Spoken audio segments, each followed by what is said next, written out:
What's up, everybody? Welcome back to our channel. Today we're teaching you how to remove the clicking sound on the Vader clipper lever. First things first, grab your Vader clipper and let's get to work. Remove the screw from the lever.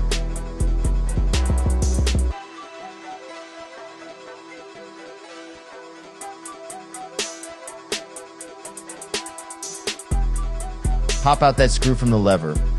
Easy does it. We don't want to lose any pieces. Now, here comes the fun part, disassembling this bad boy. Take out the lever and all the bits inside. See this gear with the 2 pins. That's the bottom one. The top gear is going to be the one with this long pieces attached to it. We're going to flip the top gear so the ridges are facing up, then slide it back onto the rod and reassemble the lever. For those of you who didn't know, the Vader clipper has a 3-click lever system. The 3-click lever system is supposed to create simplicity and efficiency while cutting. Now, once you've got everything back in place, make sure that circle piece isn't sitting wonky before you tighten up that screw. And just like that, fam, say goodbye to that annoying click.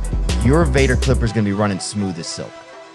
Thanks for hanging out with me today. Don't forget to smash that like button, subscribe for more barbering tips, and hit that notification bell so you never miss a beat. Until next time, stay sharp and stay blessed.